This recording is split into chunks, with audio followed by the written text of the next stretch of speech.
Raider Nation. Thank you for joining us on the Only Nation podcast, brought to you by the Raider Ramble and sponsored by Betway and Now Signables. My name is Heidi, but you may know me as Kevlar Prom Dress or even Raider Ladybug. I'm here with T3 Raider Facts, and we're ready to talk some Raiders football together. Heidi, a big win on the road and now a 2-game winning streak. So now it's payback time against the division rival Chargers. Today on the show, we'll talk about the overtime win against the Seattle Seahawks and then preview the upcoming return matchup against the Chargers, back home at Allegiant Stadium. Okay, Raider Nation, we would love to hear from you. So here's how you can get in touch with us. Give us a call on the Only Nation podcast voicemail line at 904-701-8667. That's 904-701-8667. You can also check us out on the web at onlynationpod.com. Here's the latest Raider news.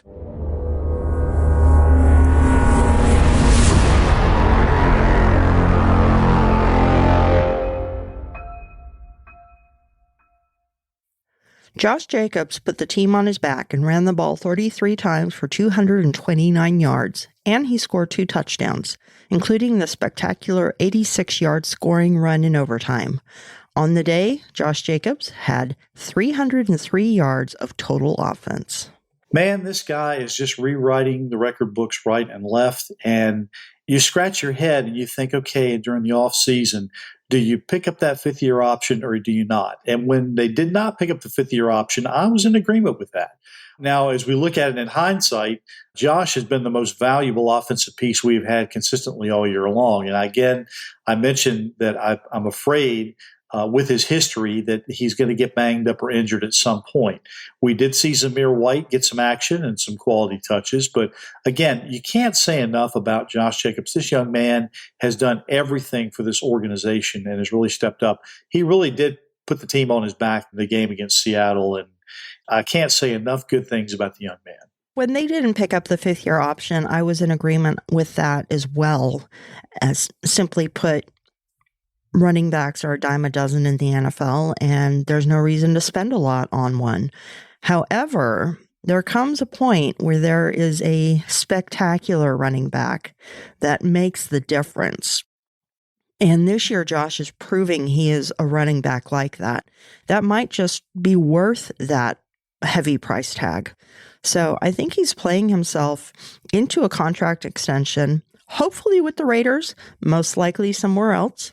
But there is always the franchise tag as a possibility as well. That would come with a $12 million price tag. So it is a possibility. Yeah, if he stays with the Raiders, he is going to make big coin, no doubt. I do think that he can make some more money going somewhere else. I'm not hopeful of that. I'm hopeful that he stays with the Raiders, but I'm confident that if Zamir White can step up, that again, he can fill that void that we've all talked about Zamir White filling in the absence of Josh Jacobs. But I'm just happy to ride that JJ train right now as long and as far as it can go. And it really was nice to see White get some blocking yesterday and actually be able to make some really nice runs. Yeah, he looked impressive out there. We saw some glimpses of what may be the future. Yes, we did. Derek Carr was 25 of 36 for 295 yards and 3 touchdowns, although he did throw 2 early interceptions and was sacked once. He also suffered a rib injury early, but only missed 1 play and came back out to lead the offense for the rest of the game. I was really worried when he went down with a rib injury. Of course, we saw Stidham warming up on the sidelines. He came in for 1 play, but then Derek came right back in. We almost were getting ready to see what this Raiders offense would look like without Derek Carr at the helm. Fortunately, for the game this past week, we didn't have to see that. Derek came back out. He shook off the 2 interceptions. And I'm not going to pin that second interception on him because Foster Moreau had hands on the ball. When you have hands on the ball, you just got to bring it in.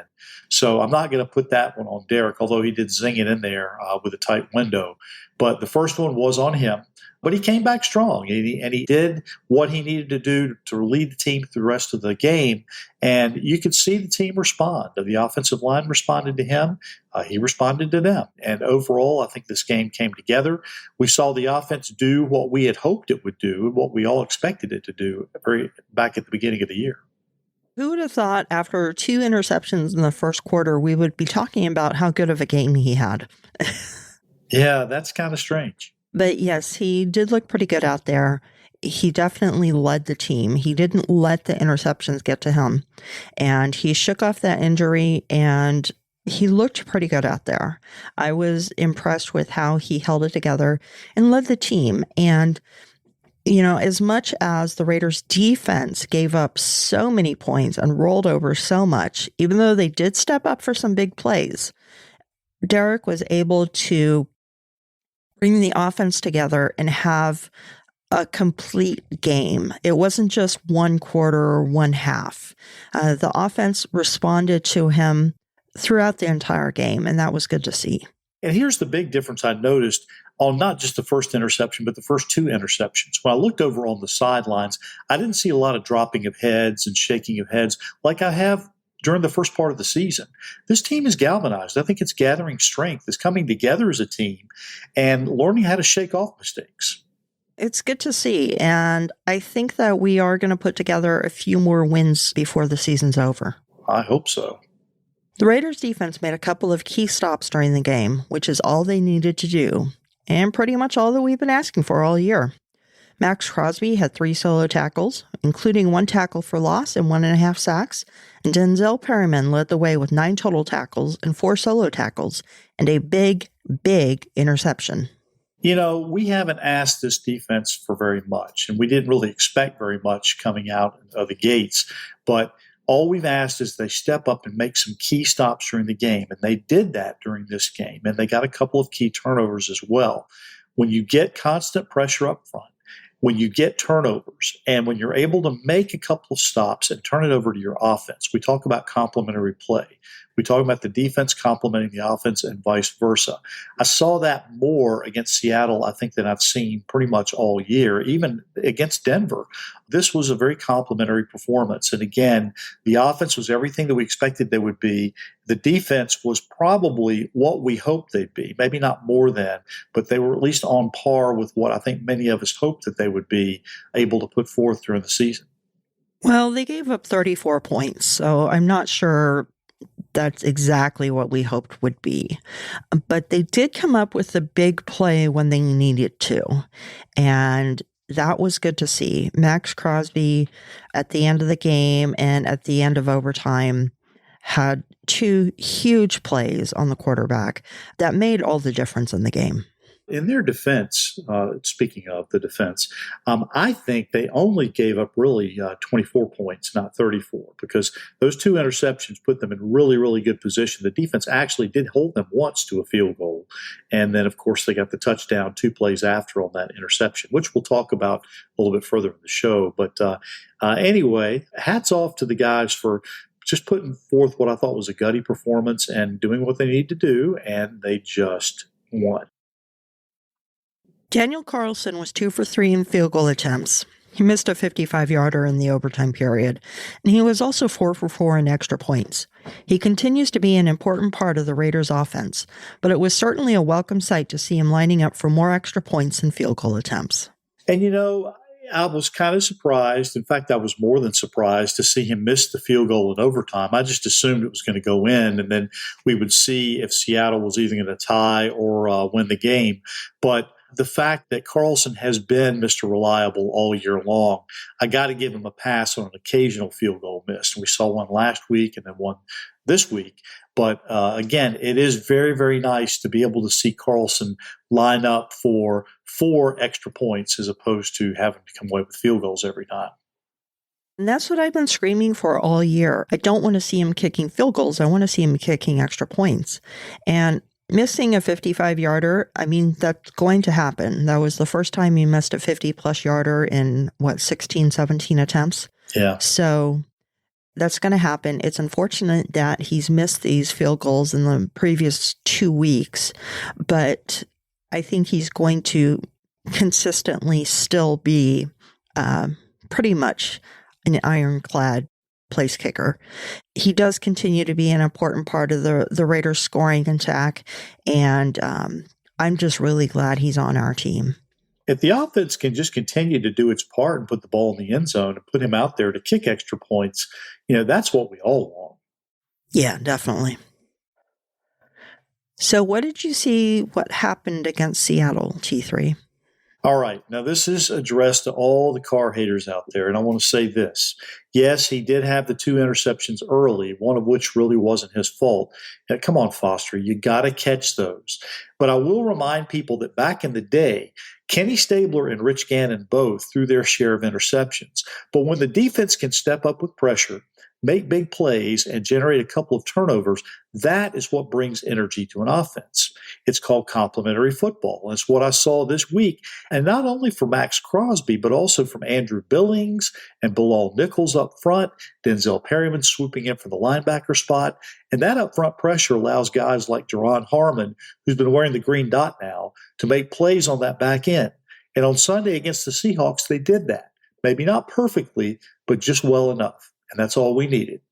I was really pleased to see the turnovers that the defense generated. I think that made a huge difference in the game. And of course, the 3 sacks. Yes, it was 3 sacks. And that's what they've been missing all year, generating the turnovers and getting the sacks. And that's how you can give up that many points and still win games. So it was good to see. From the beginning, even though Carr gave up those interceptions, the Raiders just really pulled it together and didn't let the negatives affect their play. They just went out there, played their little hearts out, and won. I'd like to mention one other thing, which I've heard many people talk about over the past couple of days. Can we stop with the quick pitch outs to the side on 3rd and 1 or 3rd and very, very short? We just need to run the ball up the middle. I mean, Josh Jacobs has proven he can do that. With the blocking up front, it's there. But these cute little pitch outs and even the flea flicker play that ended up being a touchdown, I was just worried that was going to get blown up big time. But we're getting better with the play calling, but still, I don't think we've really hit our stride yet. That flea flicker play had all the earmarks of being a blown up play. And fortunately, it came together. But at first, I was like, oh my gosh, not again. And then, of course, the 4th and inches pitching out to Josh Jacobs to the left side. Yes, it worked earlier in the game. The play did work earlier in the game, but that just made sure that they were ready for that play. Quarterback sneak, or even Josh Jacobs right up the middle, or even Zamir White right up the middle, should have been able to advance the drive. But Josh Jacobs, with the day he had, they should just hand it off to him, have him go up the middle, and get those 4 inches that they needed. And a really, really pretty wheel route, which ended up in a touchdown to Amir Abdullah, who's got the best roundhouse kick in the end zone of any player I've ever seen. The excellent throw from Derek to Foster Moreau in the back of the end zone, that was a pretty throw, and I'm glad that Moreau was able to come down with that. And the other thing is, and this is to Mac Hollins. Mac Hollins, I love you to death, but dude, when you catch the ball, don't hold it up at the 15-yard line like you already scored. Wait till you get in the end zone, then you can celebrate. Let's act like you've been there before. He was holding that up at like the 18-yard line. And it got me excited because I was like, oh, cool. He's already holding the ball up, so he knows he's going to score. But yeah, show that you've been there before and be classy. Not that it wasn't classy, but it was just when you start to do things like that, that's when things start to freakishly go wrong. It was exciting, but I was concerned. Because you're right. Things like always seem to go wrong. Okay, we have a big game coming up, a return matchup against the Los Angeles Chargers. What do you see happening? Okay, now I called for the win against Seattle this past week, and I was one of only a few who got it right. Now, this week sets up really well for the Raiders. It's a division matchup and a chance to get even with the Chargers for that narrow defeat suffered back during week 1. Now, the Chargers come in with a run defense that currently ranks 30th in yards given up per game. 148.4. They rank 32nd in yards allowed per rushing attempt at 5.5. And they rank 31st in yards given up per game on first downs with 93.7. So as we talk about how horrible the Raiders defense has been, the Chargers haven't been a whole lot better. Now, another big game by Josh Jacobs on the ground, also mixing in Zamir White more and more. And with good effective play calling, especially on those first down plays, the Raiders could very easily take control of this game early and establish a pattern. Now, I'm not going to go so far as to make a prediction for this week's game, but I will say that I think this game will be the defining moment of the season.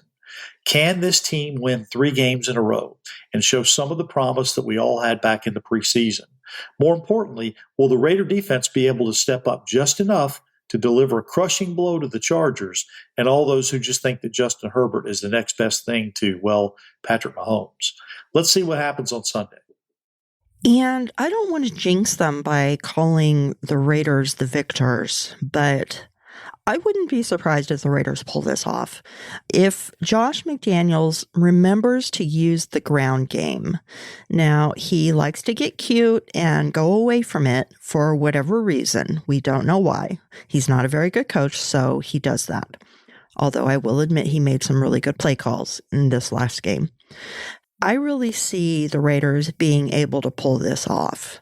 Now, I'm not going to jinx them by calling them the victors because, well, I believe in jinxing. You know, I was a pitcher when I played softball, so I never stepped on the line, stuff like that.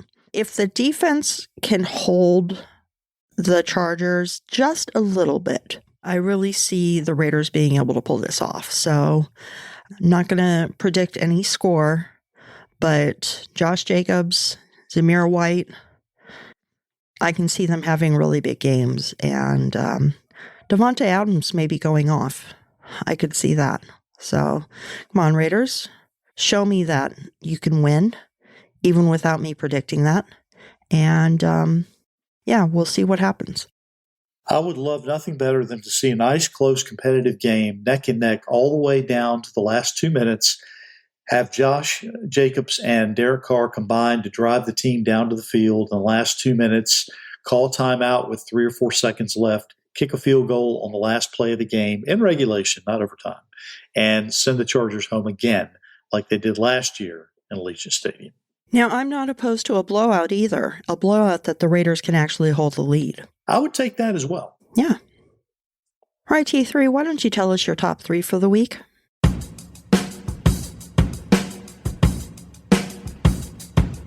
T3's top 3. Okay, here's this week's version of T3's top 3. Number 1, I'm not sure if you caught it, but at the tail end of Derek Carr's first interception, one of the reserve linebackers for the Seahawks came running off the bench and began blocking on the interception return. The officials missed it. No penalty was called, and the Seahawks ended up with really, really good field position, which resulted in a score 2 plays later. Now, I'm sure that a fine will probably result for the player involved, but here is yet another example of how the referees affect Raider games. Oh, and I guess they are really serious when they talk about the 12th man in Seattle. Number 2, Hall of Famer Tim Brown commented on Twitter about how much he loved the excitement on the sidelines and how the whole team was running after Josh Jacobs as he made that game-winning run in overtime. Touchdown Timmy said this, and I quote, "Remember that play. It could be a season changer." And number 3, congratulations to Eric Allen, who has been named as a semifinalist for the 2023 class of the Pro Football Hall of Fame. During his career, EA had 54 interceptions, 9 defensive touchdowns, 787 total tackles, was a 6-time Pro Bowler, and 3-time All-Pro. Allen came into the league in 1988 with the Eagles, spent 7 seasons with them, then played for 3 seasons in New Orleans before finishing out his career in Oakland from 1998 to 2001, playing alongside another Hall of Famer, Charles Woodson. And that is this week's top 3. And yes, I did see that reserve linebacker come off the bench. It was number 52. I want to say something Tyler something. It didn't seem like he affected the play all that much, but yeah, talk about the 12th man. That run from Josh Jacobs, it could be a season changer. It really could. It was the run that we've been waiting for from him for 3.5 years. You know, he's had some big runs. He's had, the 30-yarders and stuff. But he hasn't had that breakaway run where he just left everyone in the dust. And this time he did. And it was beautiful and it was fun to see. It was exciting, and it was like he finally got the run that he deserved after everything that he's been through. And Eric Allen, way to go, man. It was great to see you in the silver and black, and we are rooting for you to make it to the Pro Football Hall of Fame. Certainly deserved. It would be great if during this coming Hall of Fame class, I know there's probably no way this could happen, but to have Eric Allen and Lester Hayes both get in would be just phenomenal. Lester Hayes is another one that really deserves it. The judge, there's no reason why he shouldn't be. He was part of the duo with Mike Haynes, and together they were unstoppable. They were shut down to the core, and they both deserve to be in there, not just Mike. Absolutely. Right, give us a call at 904-701-8667. Leave a voicemail or text message at that number, or send in a message via social media, and we'll share your thoughts. And on Raider Roots this week, 2011 is the next season up for the Raiders. It may be out this week. It may be out next week, depending on production. But this is the season where we take a look at the one-year run of the Hugh Jackson era. And we also say goodbye to the man who truly put the Raiders on the map and really represents everything that the Raiders are. And that is none other than Al Davis. Okay, looking forward to it. Okay, and let's find out what we do or we don't know.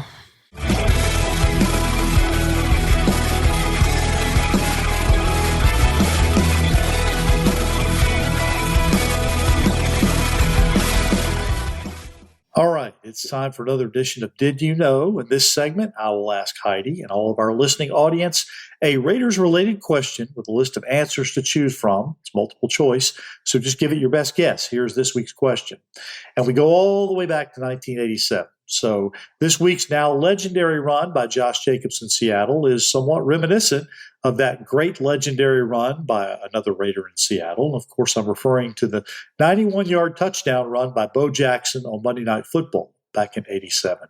So the question is this: who was the starting quarterback for that Raiders team during that game? Was it A, Mark Wilson? Was it B, Vince Evans? Or was it C, Rusty Hilger?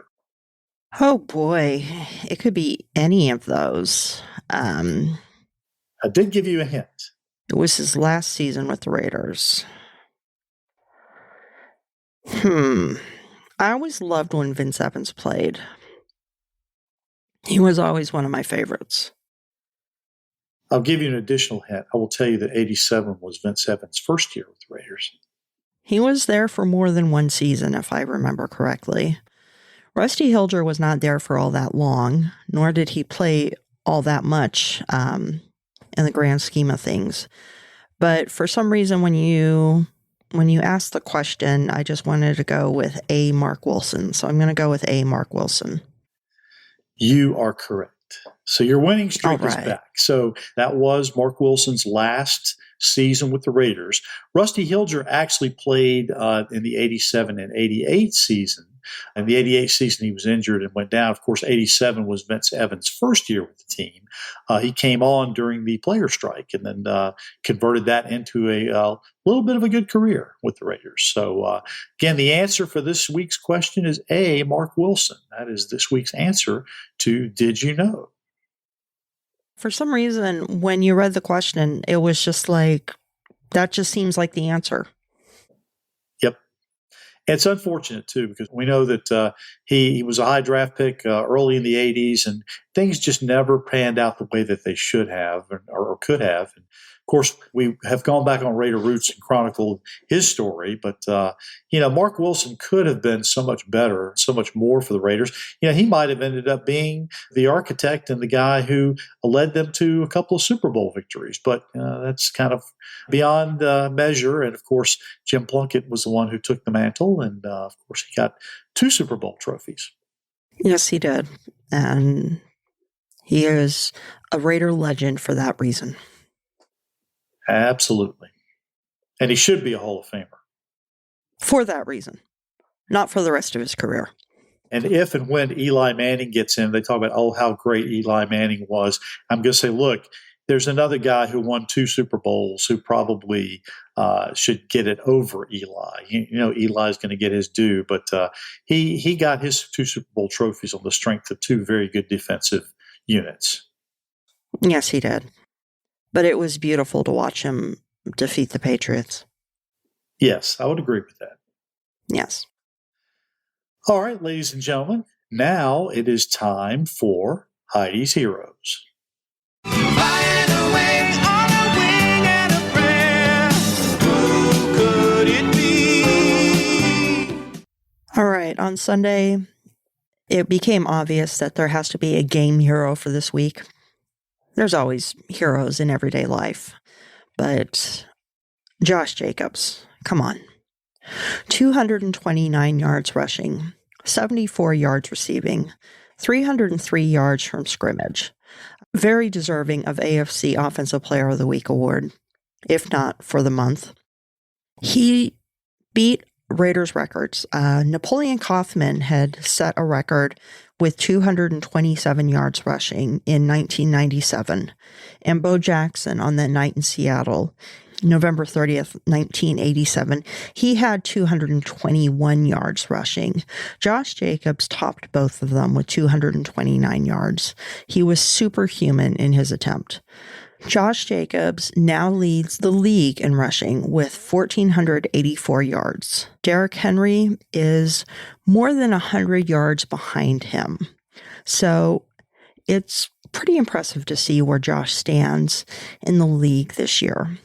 Josh's performance on Sunday was the only time since at least 1950 that a player ran for over 225 rushing yards and had 70 plus receiving yards and 2 touchdowns in a single game. It's possible that it happened before 1950, but there's no record of it. Josh Jacobs, you set records, you rewrote the record book. There's no way around it. You are the hero for this week.